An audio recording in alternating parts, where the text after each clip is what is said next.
It's 2 in the morning and you're awake. You don't know why. You're not sick, not in pain, not particularly stressed about anything specific. You're just awake, lying in the dark, watching the ceiling. And you know that feeling, that specific frustration of a body that won't do the one thing you need it to do? Now imagine that same sleeplessness in a different context entirely. No mattress, no blanket, maybe. No ceiling to watch, just open sky, or the roof of a rock shelter, or the interior of a structure made from branches and hides. No phone to check, no light to turn on, no book to read, no podcast to listen to. And outside the shelter, the sounds of whatever lived in the landscape, animals, wind, other humans. Darkness that is actually dark. What did early humans do when sleep wouldn't come? The question seems almost too simple, and yet the answer turns out to connect directly to some of the most important ongoing debates in sleep science, evolutionary biology, and anthropology.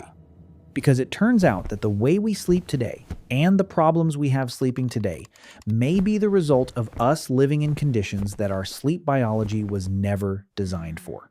Let's get into it. First, let's talk about what sleep actually is, because the modern understanding of sleep is more complicated than most people realize. Sleep is not a single state. It cycles through distinct phases: light sleep, deep sleep, and REM sleep, in roughly 90-minute cycles throughout the night. Each phase serves different functions. Deep sleep is associated with physical restoration, immune function, and memory consolidation. REM sleep is associated with emotional processing, creativity, and the kind of memory integration that makes learning stick. Missing either phase consistently has serious consequences. The structure of sleep also changes across the night. Deep sleep predominates in the first half of the night, REM sleep in the second half.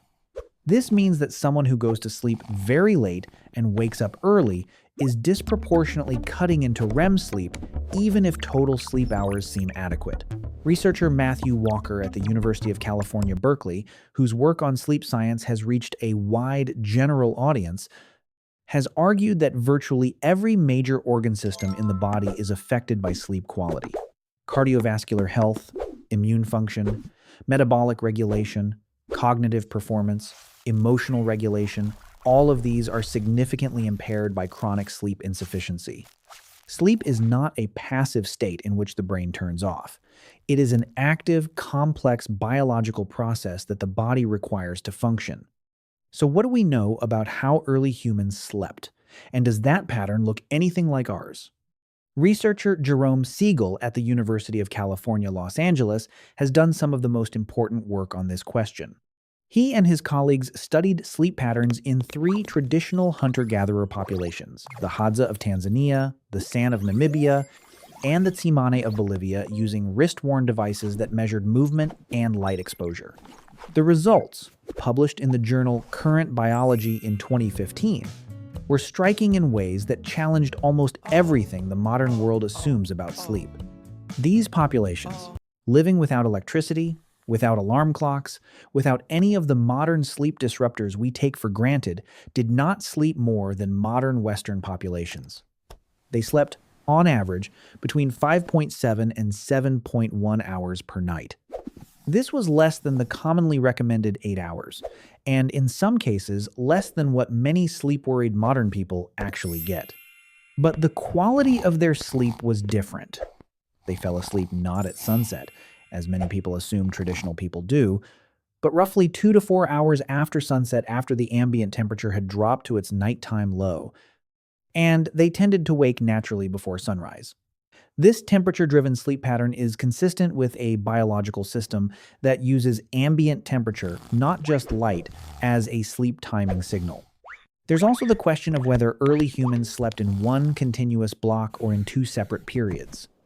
The idea of biphasic sleep, 2 distinct sleep periods separated by a period of wakefulness in the middle of the night, has attracted significant attention in sleep research. Historian Roger Kirch at Virginia Tech spent decades researching pre-industrial sleep patterns in European historical records and published his findings in the book At Day's Close: Night in Times Past. His research documented widespread references in historical documents to first sleep and second sleep, a pattern in which people slept for several hours, woke in the middle of the night for an hour or two of quiet wakefulness, and then slept again until morning. During the wakeful period between first and second sleep, historical records suggest people prayed, had sex, talked with sleeping partners, smoked, read by candlelight when available, or simply lay awake in a state of quiet reflection. This period of waking was apparently not experienced as a problem. It was an expected and often pleasant part of the night. Ekirch argues that the consolidation of sleep into a single block is a relatively recent phenomenon, driven by artificial lighting, which extends the evening and compresses the sleep window, and by the industrial and later digital economy's demand for standardized working hours that begin early. The 8-hour consolidated sleep that modern medicine treats as the gold standard may be a historical artifact of the modern era, not a description of how human sleep actually evolved. Researcher Russell Foster at the University of Oxford, one of the world's leading chronobiologists, has documented the extraordinary diversity of human sleep timing, what researchers call chronotype, and its biological basis. The variation between extreme early risers and extreme night owls is real, biological, and significantly heritable. About 50% of the variation in sleep timing between individuals is explained by genetic factors. This means that in any early human group of reasonable size, there would have been significant variation in sleep timing.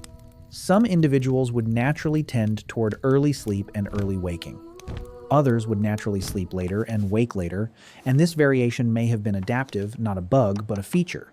Researcher David Sampson at the University of Toronto published a study in 2017 proposing what he called the poorly sleeping ancestor hypothesis. In any group where individuals have varying sleep timings, there are very few moments during the night when all members of the group are simultaneously deeply asleep. Most of the time, at least one member of the group is in lighter sleep or briefly awake, providing at least minimal vigilance against nighttime threats. The extreme sleep consolidation that modern humans are told to aim for 8 uninterrupted hours in a dark, silent room may actually be an evolutionary novelty that goes against the grain of our sleep biology, which appears to have evolved in the context of group living with varied sleep timing and expected periods of wakefulness during the night. But what did early humans actually do during those wakeful periods? Here is where the evidence becomes genuinely fascinating. Researcher Brigitte Steger at Cambridge University, who studies sleep across cultures, has documented how traditional cultures worldwide treat nighttime wakefulness very differently from modern Western culture. In many traditional contexts, waking during the night is not experienced as a problem or a disorder. It is simply a feature of the night, a time for quieter activity, for conversation, for sexual intimacy, for prayer or ritual, for monitoring the fire. The fire is important here. For early humans sleeping in groups, fire was both a practical tool and a social center. A fire required tending through the night, not constant attention, but periodic monitoring and occasional feeding. Someone who woke in the night might naturally attend to the fire as part of their wakefulness. And a fire that was burning meant the group was warmer and safer, predators were more deterred, and the darkness was less complete. There is also the social dimension of nighttime wakefulness in traditional cultures. Anthropologist Polly Weissner at the University of Utah documented the extraordinary difference between daytime conversation and nighttime conversation among the Jew Hoanzi people of the Kalahari. Daytime conversation was predominantly practical, focused on resources, logistics, social problems. Nighttime conversation, by firelight, was overwhelmingly about stories, narrative, myth, history. The kinds of conversation that build and transmit cultural knowledge, that create shared identity, that make a group of individuals into something more than a collection of people who happen to sleep in the same place. Weissner's findings suggest that nighttime, and specifically the period of wakefulness around a fire, may have been one of the primary contexts in which early humans developed and transmitted their cultural knowledge. The campfire story is not just a metaphor. It may be the original educational technology, a way of using the hours of darkness, when active work was impossible, for the transmission of the knowledge that made group life possible. This has a surprising implication. The insomnia that modern people experience, the wakefulness in the middle of the night that medical culture treats as a disorder requiring intervention, may not be a disorder at all. It may be the normal operation of a sleep system that evolved for biphasic sleep, for nighttime social interaction, for the vigilance function that group sleep timing diversity provides. What the wakeful insomniac really needs from this evolutionary perspective is not a sleeping pill. It is a fire, a few companions, and something worth talking about. There's also the matter of the specific environment in which early humans slept and how different it was from the modern bedroom. Early humans slept in physical contact with other people, not necessarily intimate contact, but proximity, the shared body warmth of group sleeping, the ambient sounds and smells of other living bodies.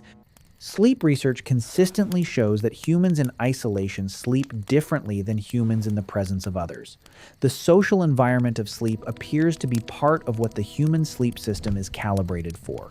Early humans also slept in environments with genuine, meaningful sensory input, the sounds of the natural world, the smell of fire and vegetation, the physical sensation of ground or natural materials beneath them, the visual experience of actual darkness punctuated by firelight or stars. The modern bedroom's extreme sensory deprivation, complete darkness, silence, climate-controlled temperature. No smells may be as far from the ancestral sleep environment as the supermarket is from the hunter-gatherer's food landscape. Anthropologist Carol Worthman at Emory University has documented the extraordinary variety of human sleep environments and sleep arrangements across cultures, and argued that the Western sleep ideal single individuals or couples in private, isolated, climatically controlled, sensory-deprived bedrooms is a profound outlier in the cross-cultural and cross-historical record. Most humans, most of the time, have slept in groups, in environments with sensory richness, with the sounds and presence of others nearby. The next time you lie awake at 2 a.m, staring at a ceiling you can barely see, wondering why your body won't cooperate, consider the possibility that your body is not broken, that it is doing something it evolved to do, that the wakefulness you're experiencing is the ancient monitoring system of a social primate who is supposed to be near a fire with other people who are also sometimes awake. The sleep we're trying to have is not the sleep we evolved to have, and somewhere in that gap lives almost everything that keeps us up at night. If this one made you think differently about the ceiling you stare at, you know what to do. I'll see you in the next one. There's one more dimension of early human sleep that deserves careful attention: the role of dreams. Every human culture that has ever been documented has a relationship to dreams. Dreams are interpreted, shared, discussed, treated as meaningful. They influence decisions, inspire religious experience, generate narrative and art. The universality of dream culture is as complete as any feature of human life. What this means is that early humans not only slept, they had rich inner experiences during sleep, and they knew it. The dream state was not just a byproduct of sleep. It was a recognized, culturally processed, socially shared phenomenon. People talked about their dreams. Dreams were considered to carry information about the future, about the spirit world, about the dreamer's psychological and physical state. Researcher Kelly Bulkley at the Graduate Theological Union in Berkeley has documented the cross-cultural universality of dreams and their interpretation, and argued that dream sharing was probably one of the earliest forms of human narrative communication. Telling your dream required narrative skill. A beginning, middle, and end. A cast of characters. A sequence of events. It was, in a sense, storytelling practice. The fire conversations that Polly Weisner documented among the Jew, Hoansi, were not only about myth and history. They were also about dreams. And dreams shared by firelight disturbing dreams, prophetic dreams, dreams that needed interpretation, were a form of social information processing. A way of taking the strange experiences of the sleeping mind and making collective sense of them. If you've ever woken from a vivid dream with the strong urge to tell someone about it before you've even fully understood it yourself, You are running one of the most ancient human social programs there is. The dream needs to be told. The telling is part of what makes it make sense. There is also the question of what early humans feared at night and how those fears shaped their sleep. Darkness was genuinely dangerous. Large predators, lions, leopards, hyenas, are predominantly nocturnal. The sounds of the African night, which is where our species spent most of its evolutionary history, would have included sounds that represented real threats. A human who slept too deeply, too obliviously, was at greater risk than one whose sleep system maintained some degree of vigilance. This vigilance function of sleep is documented in sleep research. Sleeping humans are not simply unconscious. The auditory system remains partially active during sleep, and the brain continues to monitor the environment for sounds that deviate from the expected baseline. A parent will wake to the sound of their child crying even through sounds much louder than the cry. A person in an unfamiliar environment sleeps more lightly than in a familiar one, a phenomenon researchers call the first night effect, in which one hemisphere of the brain maintains relatively higher vigilance during sleep in a new location. These are not bugs in the sleep system. They are features evidence of a sleep biology that evolved in environments where overnight threats were real and where some degree of nighttime awareness could be the difference between waking and not waking. Early humans probably felt fear at night. Real, specific, grounded fear of sounds in the darkness, of the possibility that the shelter was not as safe as it seemed. And the management of that fear through fire, through physical proximity to others, through the social reassurance of the group, was probably one of the most important functions of nighttime culture. Not just the telling of stories, but the creation of a shared sense of safety in the face of shared darkness. We still experience this. The child who cannot sleep without a parent nearby, the adult who sleeps better in a familiar bed, the universal human preference for some degree of warmth, some ambient sound, some sense that there are other people not too far away. These are all expressions of an ancient need. The need to not be alone in the dark. What can we take from all of this? The sleep problems that are epidemic in modern societies, insomnia, sleep deprivation, the general sense that sleep is an adversary rather than an ally, are not purely individual failures of discipline or routine. They reflect a genuine mismatch between the environments we have created and the sleep biology we evolved with. We sleep alone, or in pairs, when we evolved to sleep in groups. We sleep in silence, when we evolved with ambient sound. We sleep in complete darkness, when firelight was the ancestral nighttime illumination. We expect consolidated 8-hour blocks, when our biology may have evolved for biphasic sleep with a waking period in the middle. We treat nighttime wakefulness as a medical problem, when it may be the normal operation of a vigilance system that kept our ancestors alive. None of this means that modern sleep medicine is wrong or that the right approach to insomnia is to light a fire and find some friends. Modern interventions work, and for people with genuine clinical sleep disorders, they matter enormously. But it suggests that some of the anxiety we feel about not sleeping, the watching of the clock, the catastrophizing about what inadequate sleep will do to our performance tomorrow, the desperate attempts to force sleep through sheer will may be making things worse. Early humans who lay awake in the night weren't anxiously monitoring their sleep. They were lying near a fire, or talking quietly, or looking at stars, or simply existing in the night without making it into a problem. The night was just the night, and sometimes sleep came and sometimes it didn't, and either way, the fire kept burning. Before we close, there's one final thing worth naming: the relationship between sleep and what early humans believed about the boundary between waking and not waking. In modern Western culture, the line between sleep and wakefulness is treated as sharp and binary. You are either asleep or you are awake. Sleep is unconsciousness. Wakefulness is consciousness. The dream state is something that happens to you in sleep, and that you try to remember imperfectly after waking. But this boundary is not as sharp as it seems, and many traditional cultures have treated it differently. The hypnagogic state, the transitional period between waking and sleep, when visual and auditory hallucinations are common, when the boundary between thought and perception becomes blurry, has been treated across cultures as a state of special access to otherwise hidden knowledge. Inventors, artists, and scientists have described deliberately entering this state to access creative insights. The human brain in transition between waking and sleeping is doing something genuinely different from either pure state, and across cultures, people have recognized this and tried to work with it. Similarly, the period of quiet wakefulness in the middle of the night, the second sleep awakening that Roger Eckhart documented, was often described in historical records as a time of unusual clarity, of insight, of the kind of thinking that wasn't available in the busier daylight hours. Medieval monks scheduled prayer specifically for this period of the night, known as vigils, because they understood that the night-awake mind was different from the day-awake mind.